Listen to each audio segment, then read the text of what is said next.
Baik, sebelumnya saya Salsabila Syafadira Wardani, praktikan dari kelompok 2. Di sini saya akan menjelaskan lampiran soal dari bab 6, yaitu tentang function dan prosedur. Jadi, untuk lampiran soal yang nomor 1 itu diminta membuat program deret Fibonacci, di mana dalam satu program ini tuh menggunakan perulangan, array, function, dan rekursif.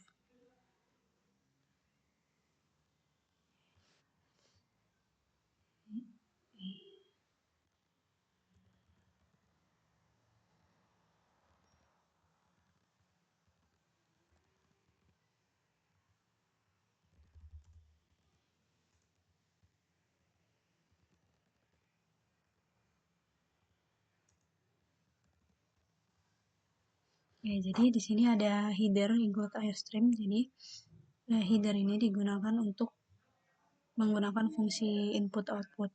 Kemudian using namespace std ini supaya kita tuh tidak perlu menuliskan lagi std titik-titik di setiap fungsi input output yang akan digunakan. Dan di sini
jadi di sini ada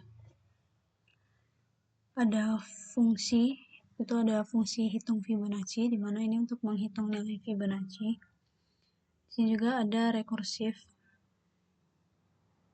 di mana rekursif ini memanggil dirinya sendiri dengan nilai urutan min 1 dan urutan min 2.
Jadi pada baris ke-11 sampai baris ke-18 ini ada fungsi deret Fib.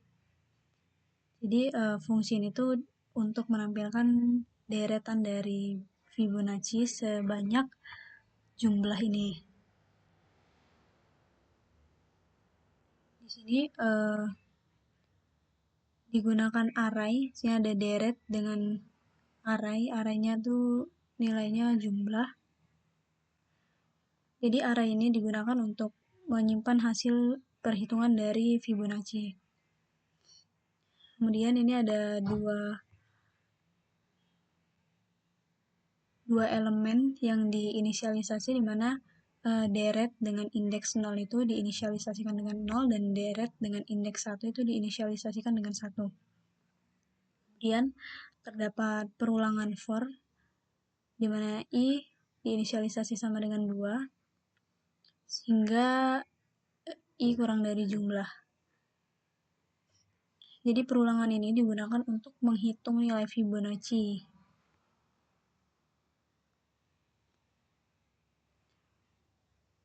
Perulangan ini digunakan untuk menghitung nilai Fibonacci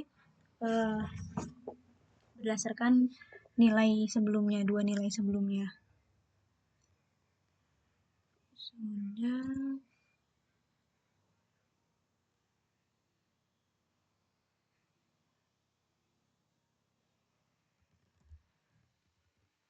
Kemudian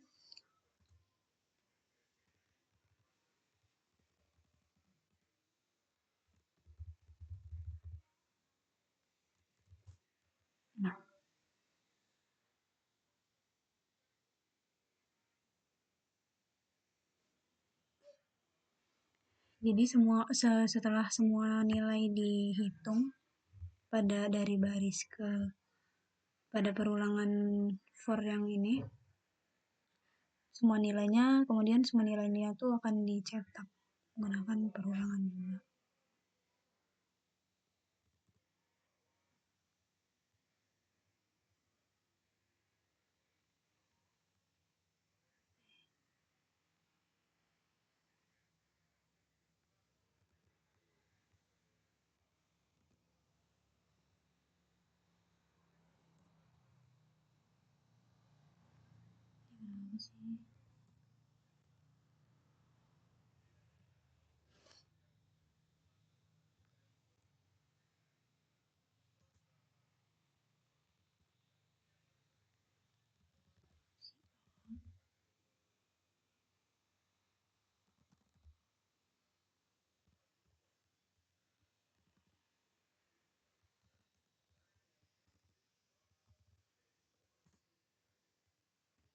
Nah,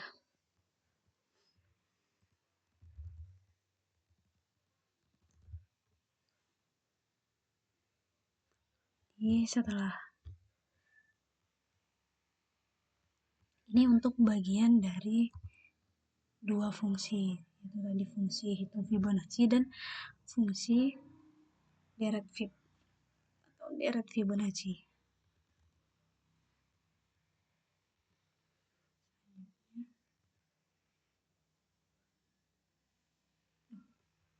Kok di sini sih?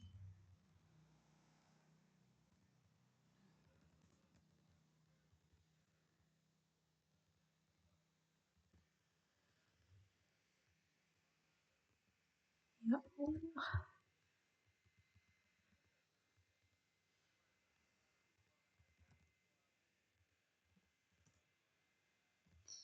Ini merupakan fungsi utama.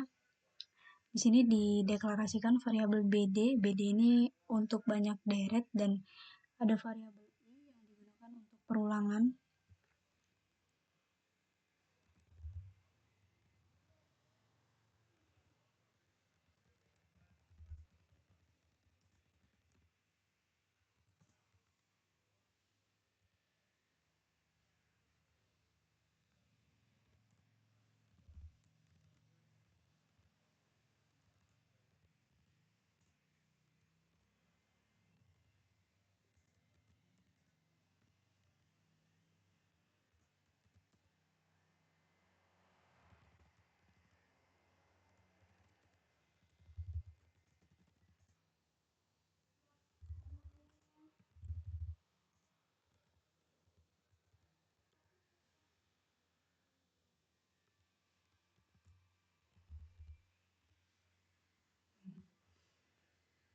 Jadi di fungsi utama ini, yang pertama itu input dulu jumlah elemennya, kemudian di sini akan ada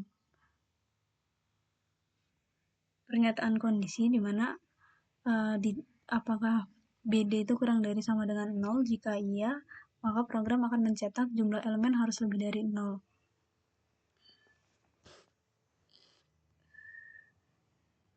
Jika tidak, program akan memanggil fungsi DirectFib.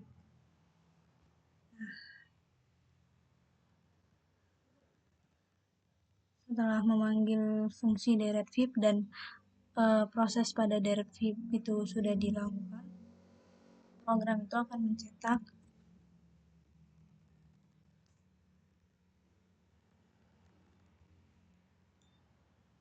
Direct Fibonacci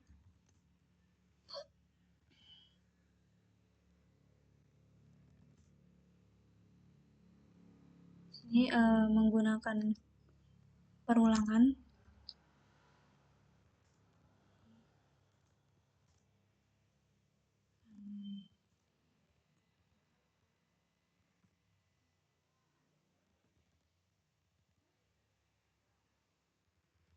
Jadi pada perulangan ini fungsi hitung Fibonacci itu dipanggil untuk dicetak.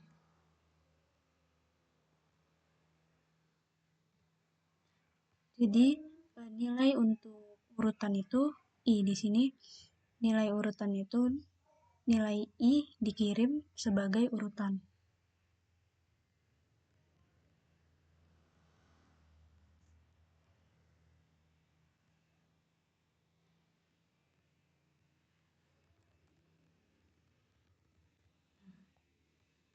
Coba aduh,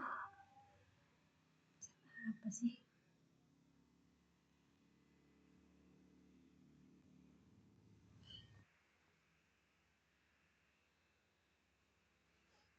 Jadi loh, kenapa 15? Jadi di sini saya coba build and run. Siapa yang tahu, siapa yang mau?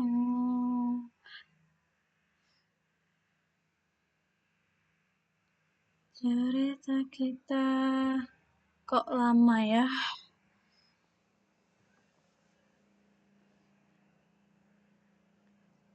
Cerita kita sulit diterka. Oke, jadi di sini saya akan soal input jumlah elemen untuk deret Fibonacci-nya 10. Oke. Jadi ini yang di atas ini merupakan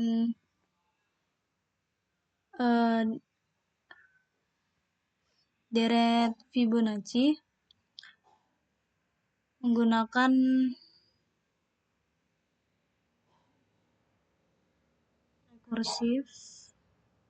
rekursif menggunakan array, dan satunya itu menggunakan perulangan. Untuk selanjutnya di sini saya akan menjelaskan flowchart-nya.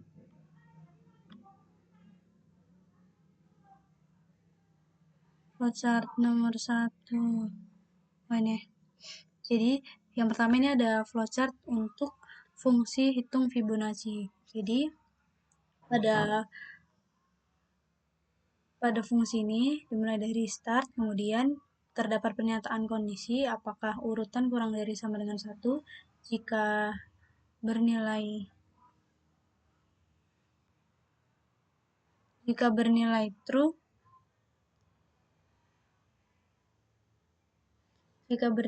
maka ini enggak ada ini sih. Jika bernilai true, maka akan return urutan. Jika bernilai false, di sini akan memanggil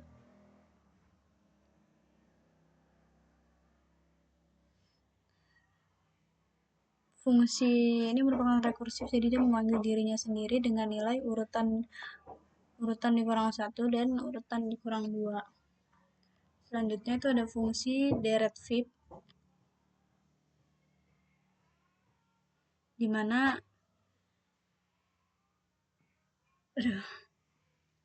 pertama itu start, kemudian di sini diinisialisasi tadi deret dengan indeks 0 itu sama dengan 0, deret dengan indeks 1 sama dengan 1, kemudian i diinisialisasikan 1 pada perulangan for. Kemudian di sini ada perulangan for di mana i-nya tadi sudah diinisialisasi dengan 1 sampai kurang dari jumlah. Jika nggak ada kayak. Nah, kemudian di sini deret i itu sama dengan deret i-1 ditambah deret i-2. Kemudian i plus plus kembali lagi pada kondisi dicek apakah i kurang dari sama dengan jumlah. Jika iya, dia akan masuk lagi. Jika sudah bernilai false, jika kondisinya sudah terpenuhi, dia kurang dari jumlah, itu akan mencetak deret Fibonacci. Kemudian di sini ada terdapat perulangan lagi di mana i diinisialisasikan sama dengan 0. Kemudian di sini perulangannya sama, cuman B-nya di sini itu mencetak deret i. Kemudian untuk fungsi utama di sini dimulai dari start, kemudian input banyak deret, diminta input banyak deret, kemudian terdapat pernyataan kondisi dicek apakah banyak deret kurang dari sama dengan 0.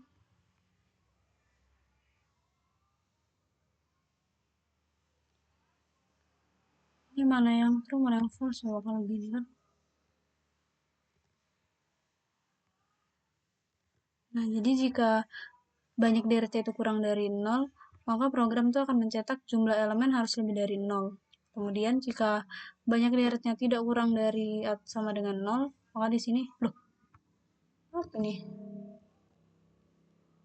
Di sini fungsi deret fib itu dipanggil dengan nilai dari jumlahnya tadi itu BD. Jadi BD ini dikirim sebagai jumlah pada fungsi deret fib. Kemudian program mencetak deret Fibonacci masuk ke perulangan. Perulangan ini untuk memanggil fungsi hitung Fibonacci-nya. Kemudian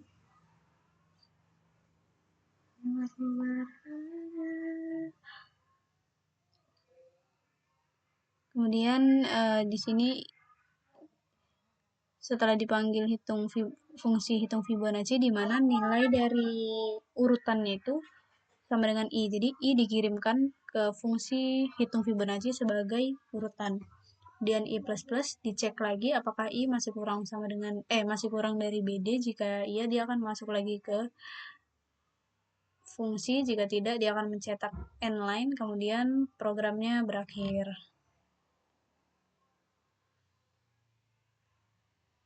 Mungkin untuk LAMSOL nomor 1 saya cukupkan sampai sini. Terima kasih.